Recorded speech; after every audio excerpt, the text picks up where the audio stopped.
अध्याय 12वां भक्ति योग। अर्जुन उवाच एवं सततयुक्ता ये भक्तास्त्वां पर्युपासते ये चाप्यक्षरमव्यक्तं तेषां के योगवित्तमा। अर्जुन ने कहा, जो भक्तजन सदा प्रेम से युक्त होकर आपके सगुण स्वरूप की उपासना में लगे रहते हैं और जो अविनाशी अव्यक्त अर्थात निराकार परमात्मा की उपासना करते हैं, इन दोनों में अधिक योगवेत्ता अर्थात योग का जानकार कौन है? श्री कृष्ण इससे पहले परमात्मा के रूपों के बारे में कह चुके हैं।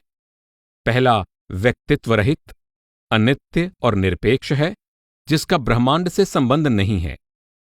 दूसरा व्यक्ति रूप, जगत में प्रकट जगत का स्वामी, जगत का रचयिता, संभालकर्ता, संहारकर्ता और योग की महान शक्तियों से युक्त है। अब अर्जुन की जिज्ञासा यह जानने की है कि व्यक्तित्व रहित, निरपेक्ष, निराकार परमात्मा का ध्यान करने वाला साधक या फिर साकार व्यक्ति स्वरूप परमात्मा की भक्ति करने वाला भक्त अधिक अच्छा है? दूसरे शब्दों में, पूजा के इन दोनों साधनों में कौन सा अधिक अच्छा है? श्री भगवानुवाच मय्यावेश्य मनो ये मां नित्ययुक्ता उपासते श्रद्धया परयोपेता ते मे युक्ततमा मता। श्री भगवान बोले, जो अपने मन को मेरे साकार रूप में एकाग्र करके ध्यान करते हैं और परम श्रद्धा से युक्त होकर मुझ सगुण रूप परमात्मा की भक्ति करते हैं, उन्हें मैं सबसे श्रेष्ठ योगी मानता हूं।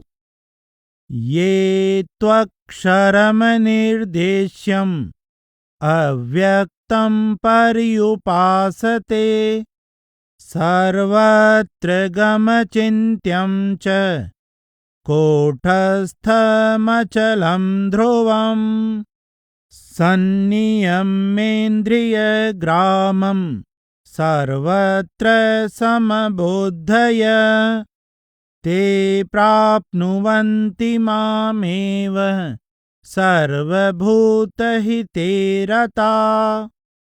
परंतु जो लोग अपनी इंद्रियों के समुदाय को पूरी तरह वश में करके मन बुद्धि से परे मुझ अक्षर, अकथनीय, सर्वव्यापी, अचिंत्य, सदा एक रस रहने वाले, नित्य, अचल, निराकार का पवित्र समबुद्धि रखकर उपासना करते हैं तथा जो संपूर्ण जीवों के हित में रत रहने वाले तथा सब में समान भाव रखने वाले योगी हैं, वे मुझे ही प्राप्त करते हैं। क्लेशोऽधिकतरस्तेषाम् अव्यक्तासक्तचेतसाम् अव्यक्ता हि गतिर्दुःखम् देहवद्भिर्वाप्यते। किंतु उस अव्यक्त अर्थात अगोचर ब्रह्म में अपने चित्त को अनुरक्त रखने वालों की कठिनाई अधिक है, क्योंकि शरीरधारियों द्वारा अव्यक्त विषयक गति अर्थात अगोचर निराकार परमात्मा को पाना दुखपूर्वक होता है। व्यक्तित्व रहित, निरपेक्ष, निराकार परमात्मा सहज ही मन की पकड़ में नहीं आता, इसलिए यह मार्ग अति कठिन है। परंतु साकार परमात्मा की भक्ति द्वारा यही उद्देश्य अधिक सुगमता से तथा सहज ही प्राप्त किया जा सकता है। साकार स्वरूप वाले परमात्मा का आदर्श तो भक्तों के सामने होता है, जिससे वे भक्त अपने विचार, भाव और प्रेम को उसके सामने स्वाभाविक रूप से प्रकट कर सकते हैं। ये तु सर्वाणि कर्माणि मयि सन्न्यस्य मत्परा अनन्येनैव योगेन मां ध्यायन्त उपासते तेषामहं समुद्धर्ता मृत्युसंसारसागरात् भवामि न चिरात् पार्थ मय्यावेशितचेतसाम्।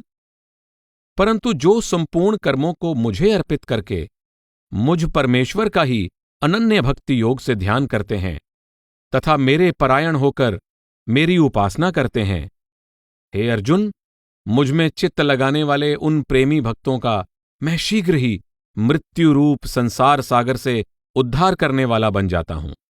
जब भक्तजन अपने मन और हृदय में परमात्मा के स्वरूप को स्थिर कर लेते हैं, तब परमात्मा उन्हें संसार रूपी भयंकर सागर से शीघ्र ही उबार लेता है। इस प्रकार परमात्मा की अपार कृपा से भक्तजनों का सहज ही संसार से छुटकारा हो जाता है। मय्येव मन आधत्स्व मयि बुद्धिं निवेशय निवसिष्यसि मय्येव अत ऊर्ध्वं न संशय। अपने मन को मुझ में लगाओ, अपनी बुद्धि को भी मुझ में ही लगाओ। इसके बाद तुम मुझ में ही निवास करोगे, इसमें कोई संशय नहीं है। अथ चित्तं समाधातुं न शक्नोषि मयि स्थिरम् अभ्यासयोगेन ततो मामिच्छाप्तुं धनंजय। यदि तुम मन को मुझ में दृढ़तापूर्वक स्थिर करने में समर्थ नहीं हो, तो हे अर्जुन, तुम अभ्यास रूप योग के द्वारा मुझे प्राप्त करने के लिए इच्छा करो। अभ्यासेऽप्यसमर्थोऽसि मत्कर्म परमो भव मदर्थमपि कर्माणि कुर्वन् सिद्धिमवाप्स्यसि। यदि तुम अभ्यास करने में भी असमर्थ हो, तो मेरे लिए कर्म करने में ही लग जाओ।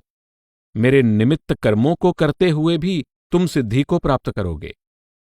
अथेतदप्यशक्तोऽसि कर्तुं मद्योगमाश्रित सर्वकर्मफलत्यागं ततः कुरु यतात्मवान्। यदि तुम इसे भी करने में असमर्थ हो, तो मेरी योग शक्ति पर आश्रित होकर अपने आप पर नियंत्रण करके सभी कर्मों के फल का त्याग कर दो। श्रेयो हि ज्ञानमभ्यासात् ज्ञानाध्यानं विशिष्यते ध्यानात् कर्मफलत्याग त्यागात् शान्तिरनन्तरम्।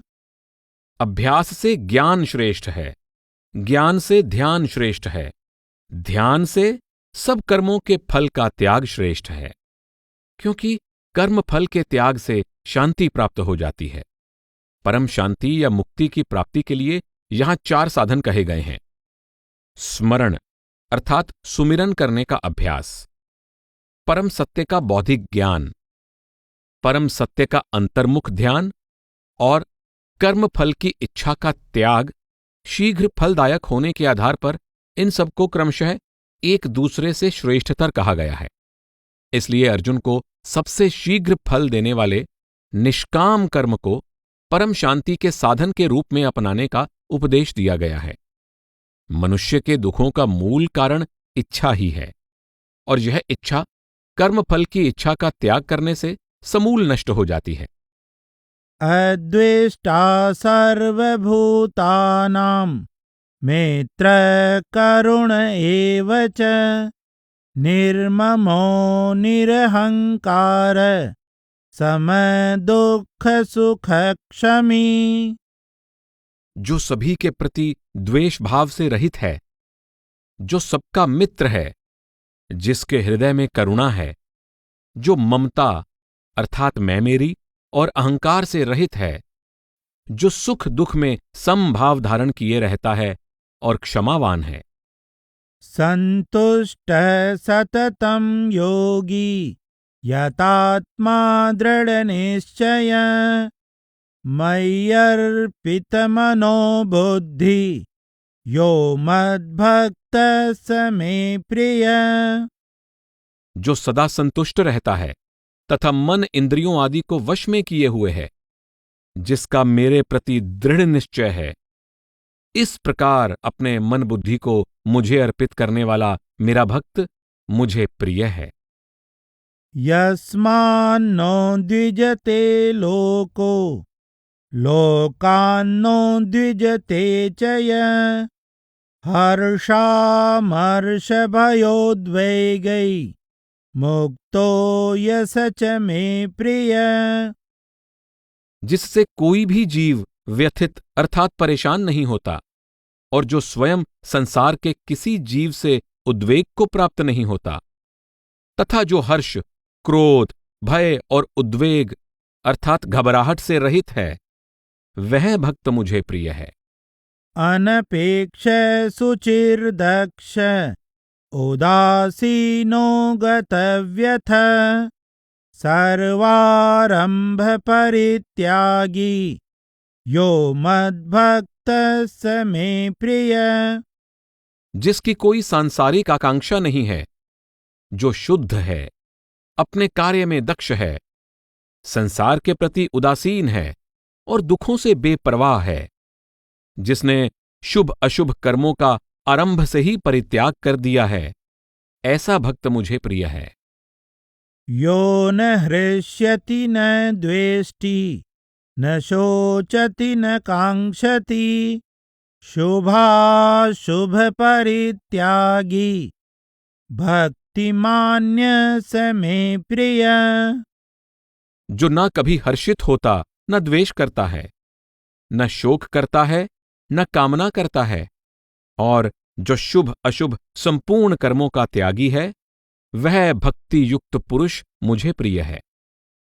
समशत्रौ च मित्रे च तथा मानापमानयो शीतोष्ण सुख दुःखेषु समसंग विवर्जित तुल्य निंदास्तुतिर्मौनी संतुष्टो येन केनचित् अनिकेत स्थिरमति भक्तिर्मान् मे प्रियो नर। जो शत्रु मित्र और मान अपमान में सम है तथा सर्दी गर्मी और सुख दुख आदि द्वंद्वों में सम है और आसक्ति से रहित है, निंदा स्तुति को जो समान समझता है, जो ईश्वर के स्वरूप का निरंतर मनन करते हुए मुख से मौन रहता है, जिस किसी चीज से भी शरीर का निर्वाह हो उसे हरि इच्छा समझकर संतुष्ट रहता है, जिसकी निवास स्थान में भी ममता नहीं है, जो स्थिर बुद्धि और भक्तिमान है, ऐसा पुरुष मुझे प्रिय है। ये तु धर्म्यामृतमिदं यथोक्तं पर्युपासते श्रद्धाना मत्परमा भक्तास्तेतीव मे प्रिया। परंतु जो पुरुष मेरे प्रति श्रद्धा भाव से मेरे परायण होकर ऊपर कहे हुए धर्मरूप अमृत का सेवन करते हैं, वे भक्त मुझे अतिशय प्रिय हैं। इससे पहले कि कोई भक्त परमात्मा को अपना सर्वश्रेष्ठ उद्देश्य मान सके और अपना सर्वस्व परमात्मा के प्रति अर्पण कर सके, उस भक्त के अंदर प्रभु के प्रति पूर्ण श्रद्धा विश्वास होना अनिवार्य है। जो कोई भक्त गीता में कहे गए सद्गुणों को अपने जीवन में पूर्णतया ग्रहण कर लेता है, वह परमात्मा को अतिशय प्रिय हो जाता है। इसलिए जो भक्त परमात्मा से मिलने की अभिलाषा रखता है, जो उस आनंद की श्रेष्ठ अवस्था को प्राप्त करना चाहता है, उसे इन सद्गुणों को अवश्य धारण करना चाहिए। इस प्रकार भक्ति योग नामक 12वां अध्याय समाप्त होता है।